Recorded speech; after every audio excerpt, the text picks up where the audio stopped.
प्रिय श्रोता बंधु आपण समस्त को प्रभु जीशु नाम नमस्कार। आज आम साधारण कालर चतुर्थ रविवार प्रवेश करिअछु। आजिर पठन गुड़िक आम को सूचई दिए जे आम ख्रिस्टियान भाव किपरि आम आचरण करने आवश्यक, आम जीवन को किपरि भाव आम परिचालित करने आवश्यक। आ विषय रे प्रभु आमान को शिक्षा दियंती। मोर मन पड़ जाए आम डायोसिस गोटे युव सम्मेलन रे मते निमंत्रण करा जाइथिला।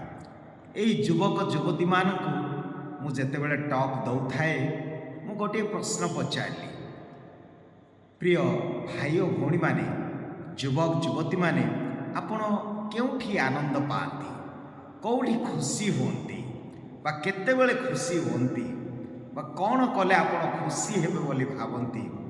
आउ सेतेबेले सेमानकर उत्तर गुड़िक भिन्न भिन्न थिला। मु पचारली कौन तुमको खुशी दउची? जड़े कहला, फादर मु प्रिपरेशन करुची, जेतेबेले मु सफलता पाइबी, उत्तीर्ण हेबी, आउ सेतेबेले मु खुशी हेबी। आउ जड़े कहला, फादर मु बहुत गुड़ी कहले उत्तर, किंतु आउ जड़े युवक कहला, फादर मु जेतेबेले कानरे लगेकी मु गीत शुणे मते खुशी लगे। आउ पुणी केते जण कहले, फादर मोर गोटे लक्ष्य अच्छी गोटे गाड़ी किणवार, आ जेतेबेले मु गाड़ी किणबी ना मु खुशी हेबी। आउ जणे कहला, फादर मु खुशी हेबी जदि मु विवाह हेबी। एई प्रकार भिन्न भिन्न प्रश्न भिन्न भिन्न उत्तर थिला।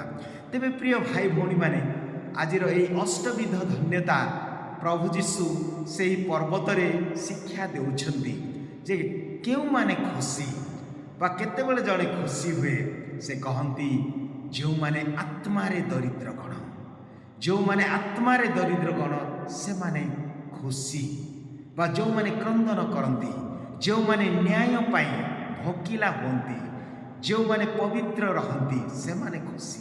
प्रिय भाई भौणी माने, आज आम खुशी पछे गोड़ी चलीचु। आम केते जण भावुचु ये युवक युवती हो बा गोटे बयस हो जे विभिन्न विषय रे बा विभिन्न स्थान रे आम खुशी खोजुचु। केते जण हुए तो ये शारीरिक संपर्क रे खुशी होती, केते जण हुए तो मद्यपान करी खुशी होती, किंतु वास्तव रे खुशी किए हेबे ताहा आज आम माने जानुचु। प्रथम पठन रे जेफेनिया पुस्तक रे आम पढुचु, धन्य सेई माने बा खुशी सेई माने जो माने निज निज को नम्र करती, जो माने धार्मिकता जीवन यापन करती से माने खुशी। तेरे प्रिय भाई भौणी माने, यही नम्र व्यक्ति माने धन्य बोली कहती।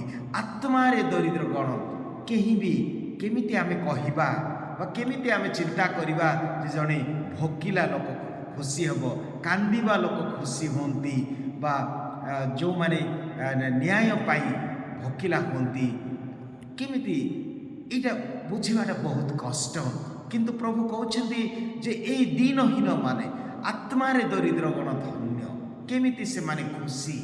हाँ प्रिय भाई भौणी माने, जो माने ईश्वर को ठारे निर्भर करती, जो माने निजर क्षमता निजर पद पदवी निजर धन रे से माने वास्तव में खुशी नहती, किंतु जो माने ईश्वर को ठारे भरोसा रखती, ईश्वर को ठारे आस्था स्थापन करती जे मु तांको बिना किछि करि परिबा नै, करि पारिबी नै, अर्थात प्रभु को ठारे जे भरोसा रखे से ही खुशी हुए।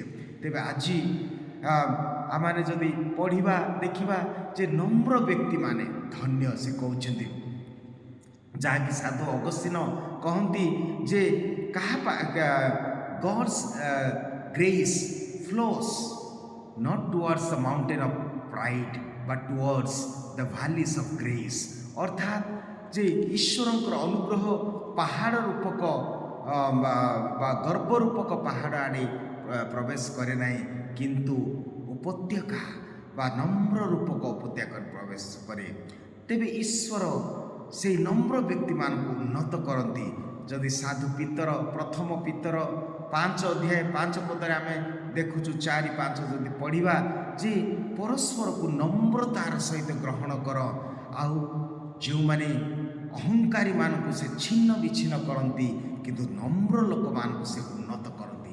ମା ମାରିଆ ମଧ୍ୟ ସେଇ ପ୍ରକାର କେଉଁମାନେ ଖୁସି ହୁଅନ୍ତି ସେ କହିଲେ ଅହଙ୍କାରୀମାନଙ୍କୁ ଲୋକ 1 ଅଧ୍ୟାୟ 51-52 ଯେ ଅହଙ୍କାରୀମାନଙ୍କୁ ସେ ଛିନ୍ନ ବିଚ୍ଛିନ୍ନ କରନ୍ତି, କିନ୍ତୁ ସେ ନମ୍ର ବ୍ୟକ୍ତିମାନଙ୍କୁ, ସରଳ ଲୋକମାନଙ୍କୁ, ଦୀନ ଦୁଃଖୀମାନଙ୍କୁ ସେ ଉନ୍ନତ କରନ୍ତି।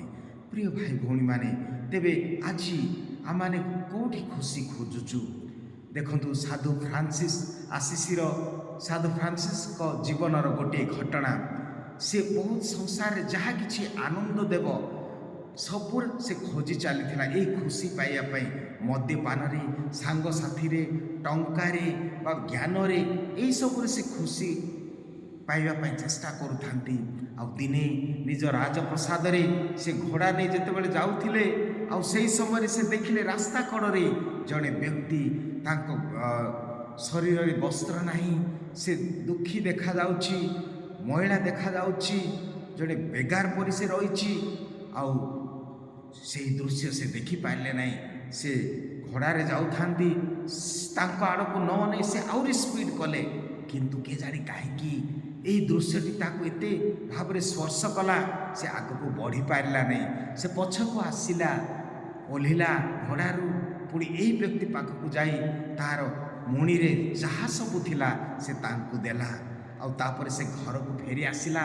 ଆଉ ସେହିଦିନ ତାଙ୍କୁ ବହୁତ ଖୁସି ଆସିଲା, ସେ ବହୁତ ଆନନ୍ଦ ହେଲେ। ଆଉ କିଏ ଜାଣି କାହିଁକି ସେହିଦିନ ଠାରୁ ତାହାର ମନ, ତାହାର ପ୍ରାଣ ସବୁବେଳେ ଏହି ପ୍ରକାର ଗରିବମାନଙ୍କ ପ୍ରତି ଯାଉଥାଏ। ସେ ଘରକୁ ଯାଏ, ଘରୁ ଯାହା ମଧ୍ୟ ଥାଏ ସବୁକିଛି ଧରି ଆସି ଦୀନ ଦୁଃଖୀମାନଙ୍କ ପାଖକୁ ଦେଉଥାନ୍ତି। ଆଉ ତାହା ଦେବା ଦ୍ୱାରା ସେ ଖୁସି ହେଉଥାନ୍ତି। କିନ୍ତୁ ତାଙ୍କର ବାପା ଯାଙ୍କର ଅନେକ ସ୍ୱପ୍ନ ଥିଲା, ପୁଅକୁ ଜଣେ ବିଖ୍ୟାତ ବ୍ୟକ୍ତି, ଜଣେ ବିଜନେସମ୍ୟାନ୍ ବା ଜଣେ ସେହି ପ୍ରକାର ବ୍ୟକ୍ତି କରିବା ପାଇଁ ତାଙ୍କର ଇଚ୍ଛା ଥିଲା। କିନ୍ତୁ ସେ ଦେଖିବାକୁ ପାଇଲା ଯେ ପୁଅର ମନ ଠିକ୍ ରହୁନାହିଁ, ସେ ବାରମ୍ବାର ଯାଉଛି ଏହି ପ୍ରକାର। ତେଣୁ ସେ ଦିନେ ତାଙ୍କୁ ହାତ ଗୋଡ଼ ବାନ୍ଧିକି ମଧ୍ୟ ସେ ତାଙ୍କୁ ଘରେ ରଖିବା ପାଇଁ ଚେଷ୍ଟା କଲା। ଆମେ ଯଦି ଆସିସିକୁ ଯିବା ଦେଖିବା, ସେଇ ଗୁହା ଯେଉଁଠି ଫ୍ରାନ୍ସିସ୍କୁ ବାନ୍ଧିକି ରଖାହେଉଥିଲା, ଯେପରି ଏହି କାର୍ଯ୍ୟ ନକରି ସେ ସଂସାର ମାନେ ତାହା କରିବା ପାଇଁ ସେ ଚାହୁଁଥିଲା, ବିଖ୍ୟାତ ହେବା ପାଇଁ, ବଡ଼ ହେବା ପାଇଁ, ବଡ଼ ବିଜନେସ୍ କରିବା ପାଇଁ। ଆଉ ଦିନେ କିନ୍ତୁ ଫ୍ରାନ୍ସିସ୍କୁ କେହି ଧରିପାରିଲେ ନାହିଁ। ତାଙ୍କ ହୃଦୟରେ ଯେଉଁ ଗୋଟେ ପାସନ୍ ଥିଲା, ଏଇ ଗରିବ ଦୀନ ଦୁଃଖୀଙ୍କ ସେବାରେ ଯେଉଁ ଆନନ୍ଦ ପାଉଥିଲା, ଆଉ ତେଣୁ ଦିନେ ସେ ନିଜ ରାଜପ୍ରସାଦରେ ଯେଉଁ ମୂଲ୍ୟବାନ ବସ୍ତ୍ର ସେ ପିନ୍ଧିଥିଲେ, ଆଉ ତାହାକୁ ବାହାର କଲେ, କହିଲେ ଆଜିଠାରୁ ପିଟର ବେର୍ନାର୍ଡ଼ିନ ମୋର ବାପା ନାହିଁ, ମୋର ଆଉ ଏକ ବାପା ଅଛନ୍ତି, ସ୍ୱର୍ଗୀୟ ବାପା କହି ନିଜର ସବୁ ଧନ ସମ୍ପତ୍ତିକୁ ସେ ଛାଡ଼ି ଦେଇ ଦୀନ ଦୁଃଖୀଙ୍କର ସେବା କଲେ। ଆଉ ସେଇଠି ସେ ଆନନ୍ଦ ପାଇଲେ। ତେଣୁ ପ୍ରିୟ ଭାଇ ଭଉଣୀମାନେ, ଆମେ ଦେଖୁଛୁ ଏହି ସଂସାର ଯାହା ବଡ଼, ଯାହା ସଫଳତା, ଯାହା ଜ୍ଞାନ, ଯାହାକି ଆଜିର ଦ୍ୱିତୀୟ ପଠନରେ ସାଧୁ ପାଉଲ କହନ୍ତି 1 ଅଧ୍ୟାୟ 1 କରିନ୍ଥୀୟ 1 ଅଧ୍ୟାୟ 26 ପଦରୁ ଯଦି ପଢ଼ିବା, ଯେ ଧନବାନମାନଙ୍କୁ, ଧନୀ ଲୋକମାନଙ୍କୁ ତୁଚ୍ଛ କରିବା ପାଇଁ ସେ ଗରିବମାନଙ୍କୁ ସେ ବାଛିଲେ, ଜ୍ଞାନୀମାନଙ୍କୁ ଲଜ୍ଜିତ କରିବା ପାଇଁ ସେ ମୂର୍ଖମାନଙ୍କୁ ବାଛିଲେ। ସାଧୁ ପାଉଲ କହୁଛନ୍ତି, ତୁମର ଆହ୍ୱାନ, ତୁମର ଜୀବନ ଟିକେ ନିରୀକ୍ଷଣ କର, ଯେ ସେ ଆହ୍ୱାନ କଲେ ସେ ଜ୍ଞାନୀମାନଙ୍କୁ ଲଜ୍ଜିତ କରିବା ପାଇଁ ମୂର୍ଖମାନଙ୍କୁ ବାଛିଲେ। ଏହି ଜଗତରେ ଯାହା ମାନ୍ୟ ଗଣ୍ୟ ତାହାକୁ ଲଜ୍ଜିତ କରିବା ପାଇଁ ସେ ଯାହା ଘୃଣ୍ୟ, ଯାହା ନିଚ, ତାହା ସେ ବାଛିଲେ। ସେହି ଦୁର୍ବଳମାନଙ୍କୁ ସେହି ଧନ ବା ଶକ୍ତିଶାଳୀମାନଙ୍କୁ ଲଜ୍ଜିତ କରିବା ପାଇଁ ସେ ଦୁର୍ବଳମାନଙ୍କୁ ବାଛିଲେ।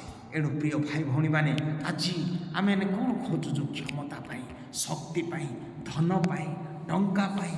କିନ୍ତୁ କେଉଁଠି ଖୁସି? କେଉଁଠି ଆମେ ବାସ୍ତବରେ ଆମେ ଜଗିବା ନାହିଁ ଯେ ମୁଁ ଚାକିରି ପାଇଲେ ମୁଁ ଖୁସି ହେବି, ମୁଁ ଘର ଗୋଟେ କଲେ ଖୁସି ହେବି, ଗାଡ଼ି କିଣିଲେ ଖୁସି ହେବି। ତା'ମାନେ ପ୍ରତିଦିନ ଆମକୁ ଖୁସି ହେବା ଦରକାର, ପ୍ରତି ମୁହୂର୍ତ୍ତ। It is our decision. ଯେତେବେଳେ ମୁଁ ନିଷ୍ପତ୍ତି ନେବି ମୁଁ ଆଜି ଖୁସି ହେବି, ଆଜି ମୁଁ କାହାକୁ ରାଗିବି ନାହିଁ, ଯଦି ଆମେ ନିଷ୍ପତ୍ତି ନେବା ଆଉ କାହାକୁ ରାଗିବା ନାହିଁ, ଆମେ ଖୁସି ହେବା। ଆଉ ଯଦି ମୁଁ କହିବି ଆଜି କାହାଠାରେ ମୁଁ ଗଣ୍ଡଗୋଳ ହେବି ନାହିଁ, ଆଜି ଯିଏ ଯାହା ମୋତେ କହୁ, ଏଇଟା ଗୋଟେ ନିଷ୍ପତ୍ତି। आमे जदि ए निष्पत्ति को धरी रहिबा आमे खुशी हेबा। तेणु प्रिय भाई भौणी माने आसतु एई संसार क्षमता एई संसार धन ज्ञान वास्तव में आमको खुशी दे पारिबा नाही। किए खुशी हेबो? साधु पाउल कहती 4 अध्याय फिलिपिय 12 पदरे लिखा जाए 4 अध्याय 12 पदरे से कहती मु गोटे सिक्रेट गोटे गुप्त विषय शिखिची। से कहती मु अभाव रे थाउ किंबा प्राचुर्य रे थाउ मु शिखिची संतुष्ट हेबा पाई। संतुष्ट हेबा पाई शिखिची। एटा गोटे बड़ रहस्य खुशी हेबा पाई संतुष्ट हेबा पाई। कारण अधिक थाउ प्राचुर्य हेउ धन थाउ कि न थाउ अभाव थाउ मु शिखिची गोटे विषय संतुष्ट हेबा पाई। आउरी जदि आमे पढ़िया प्रथम तिमोथी 6 अध्याय 7 पदरे मते कहा जाए आमे जेतेबेले एई जगत को आसिलु आमे किछि नै आसिना किछि नै मध्ये आमे जीवा नाई। खाद्य वस्त्र अन्न वस्त्र थिले यथेष्ट संतुष्ट। आमे संतुष्ट हेबा पाई आमे शिखिबा। तेणु जहन आमे देखुचु सेठी से कहउछन्ति 14 अध्याय जहन लिखित सुसमाचार 14 अध्याय 8 पदरे फिलिपियोस कहउछन्ति जी प्रभु आमको पितांको देखा आमको पितांको देखाओ आ सेथिरे संतुष्ट। जो माने प्रभु को खोजती जो माने दीनहीन जीवन यापन करती अर्थात ईश्वर उपर निर्भर करती से माने खुशी हेबे। तेबे आसंतु आज प्रकृत वास्तव खुशी आम खोजा कौटी प्रभु ठारे कौटी प्रार्थना कौटी गिर्जाघरे कौटी वाक्य शुणवे कौटी आम खुशी हेबा जेतेबेले आम दीन दुखी को सेवा करने आम प्रस्तुत हेबा आम खुशी हेबा। तेबे प्रिय आज प्रभु आम समस्त अनुग्रह दियंतु जेपरी आमे माने एई प्रकार दीन दुखी को सेवारे दीन दुखी को सेवा करिबारे पुणी बाइबल पढ़ी पुणी संस्कारमय जीवन यापन करी आमे खुशी हेबा। प्रभु आम समस्त को आशीर्वाद करतु। आमेन।